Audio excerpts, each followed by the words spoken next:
అత్యాధునిక టెక్నాలజీతో నడుము మరియు వెన్నునొప్పికి treatment. Tejas spine care, Somajiguda, Sainikpuri, Gachibowli. నమస్తే, నేను Keshav. Welcome to Suman TV.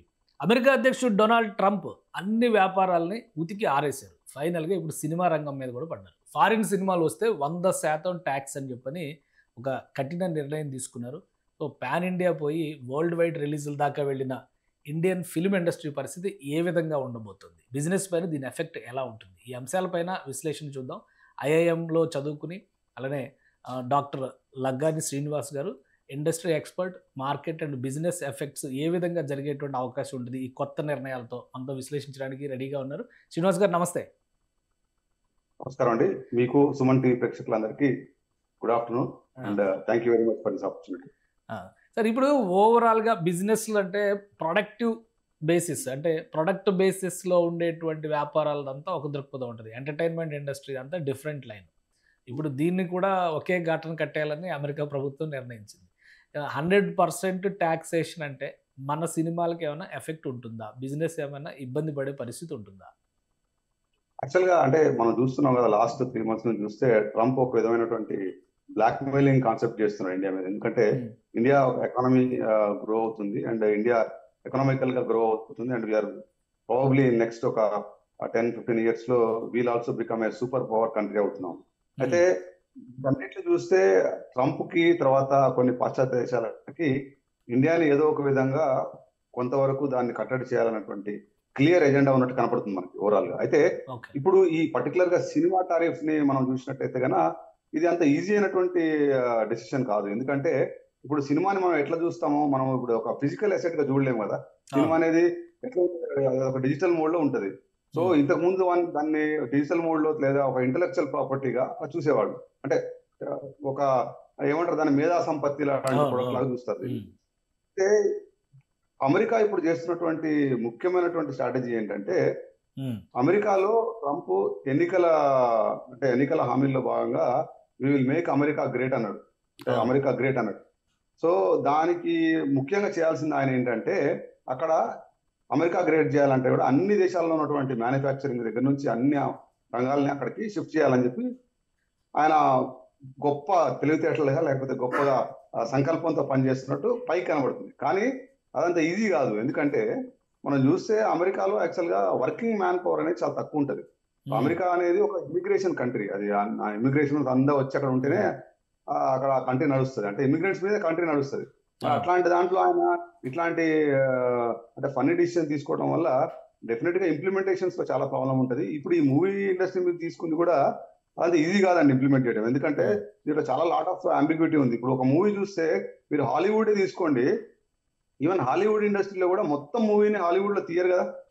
They will కొన్ని సన్నివేశాలని వాళ్ళు యూరోప్ లోకి వెళ్తారు, తర్వాత ఆఫ్రికాలోకి వెళ్తారు, అట్లా వెళ్తారు కదా. సో ఇప్పుడు ఆయన ఏమన్నాడు, 100% మూవీని మొత్తం అమెరికాలో తీస్తేనే మేము ట్యాక్స్ ఫ్రీ ఇస్తాం, లేకపోతే అని అంటున్నాడు.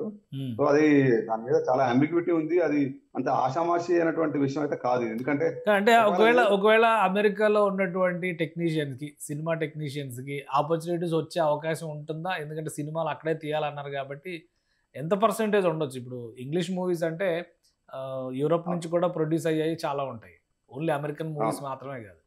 సో దీని ఎఫెక్ట్ అక్కడ లోకల్స్ కి ఏమైనా ఎంప్లాయ్మెంట్ జనరేషన్ కి ఉపయోగపడే అవకాశం ఏమైనా ఉంటుందా?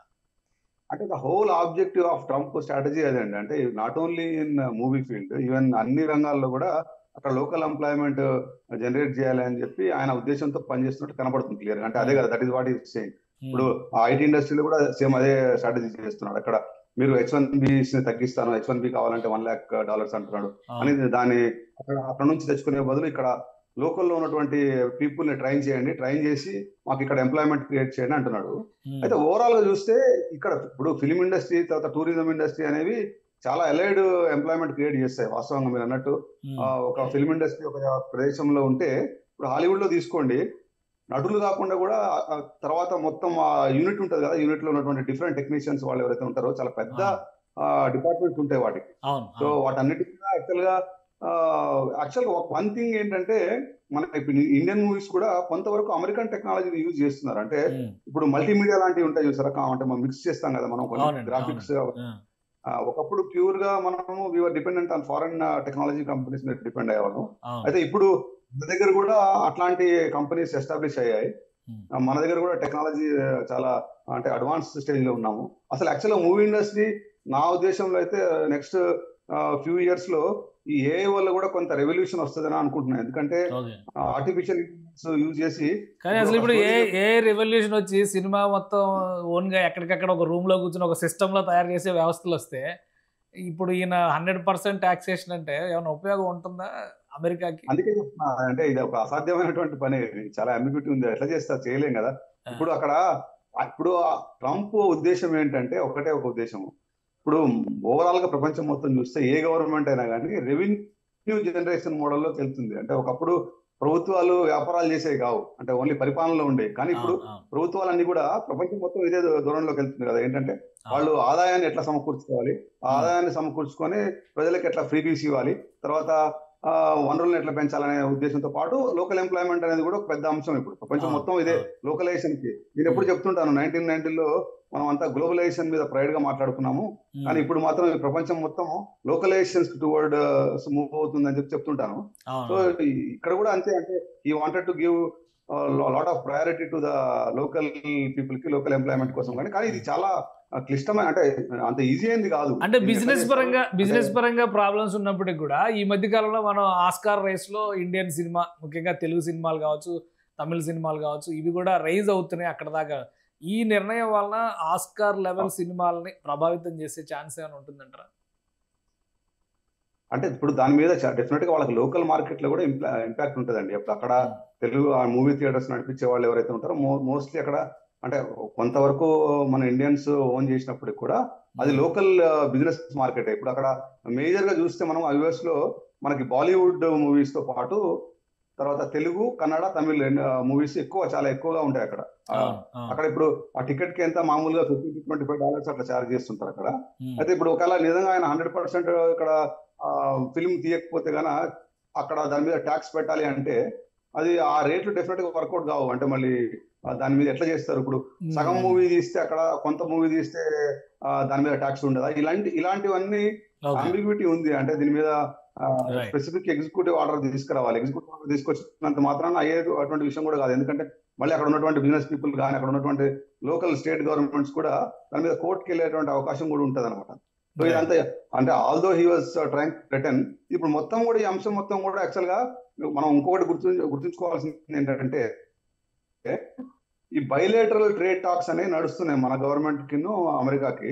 సో దాంట్లో ఇది ఇంకొక అంశం చేరింది. అంటే ఇప్పుడు మనం మొన్నటిదాకా చూసాం, మనం ఫస్ట్ ఐటీ H-1B జరిగింది, తర్వాత ఇప్పుడు ఫార్మాసిటికల్ లో కూడా కొన్ని మళ్ళీ యాడ్ చేశాడు, తర్వాత ఒక అంశం. సో ఇవన్నీ కూడా నెగోషియేషన్స్ టాక్టిక్ లో భాగంగానే తీసుకొచ్చినట్టు నాకు అనిపిస్తుంది. వీటన్నిటి స్లోగా మన ఇండస్ట్రీ, గవర్నమెంట్ బైలేటరల్ ట్రీట్లు ఎవరైతే మన అఫీషియల్స్ ఉన్నారో వాళ్ళు మాట్లాడి సార్ట్అవుట్ చేసుకుంటారు. ఎందుకంటే ఇది అంత ఈజీ అయింది కాదు. దీన్ని ఇంప్లిమెంటేషన్ అయితే అవకాశాలు చాలా తక్కువ ఉన్నాయి అంటారు. అంటే అదే చెప్తున్నా, అంటే ఇది నాట్ ఫిజికల్ అసెట్ కదా, మనము డిజిటల్ మోడ్ లో ఉన్నటువంటి అసెట్. ఇది ఎట్లా ట్రీట్ చేస్తారు దీన్ని, తర్వాత దీని మీద గైడ్ లైన్స్ ఎలా తీసుకొస్తారు? ఇప్పుడు మల్టిపుల్ ప్లేసెస్ లో చేయాలి. మొత్తం తెలుగు సినిమాని తీసుకెళ్లి మొత్తం అమెరికాలో తీయాలంటే కష్టం కదా, కదా. సో దట్ 100% ట్యాక్స్ మనకి డెఫినెట్ గా మన ఇండస్ట్రీ కొంత అమెరికన్ రెవెన్యూస్ మీద డిపెండ్ అవుతుంది.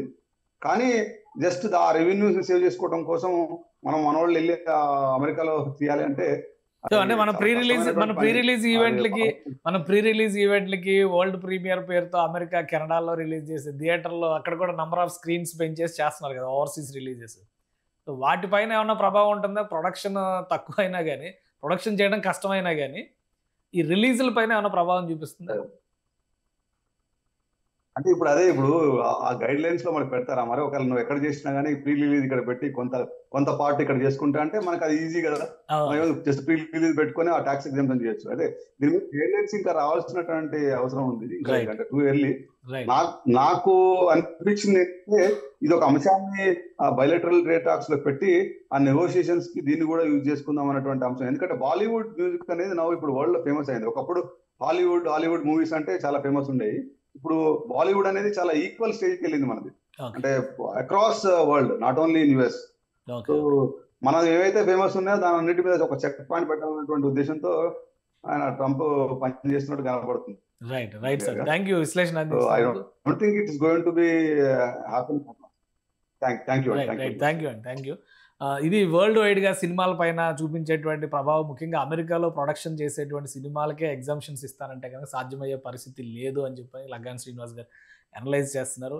మరోవైపు ప్రీ రిలీజ్ ఈవెంట్లకు కానీ వరల్డ్ ప్రీమియర్స్కి సంబంధించినటువంటి వాటిపైన కానీ కొంత ఎఫెక్ట్ చూపించవచ్చు. రెండు దేశాల మధ్య త్వరలో జరగబోయేటువంటి బిజినెస్ బయలాటరల్ ట్రీటీకి సంబంధించినటువంటి ఒప్పందంలో ఇటువంటి అంశాలన్నీ చేర్చడం కోసమే ఈ టాక్టిక్స్ ట్రంప్ సర్కార్ అనుసరిస్తున్నట్టుగా కనిపిస్తుందని ఆయన అనలైజ్ చేస్తున్నారు. ఇది స్పెషల్ డిస్కషన్. Keep watching.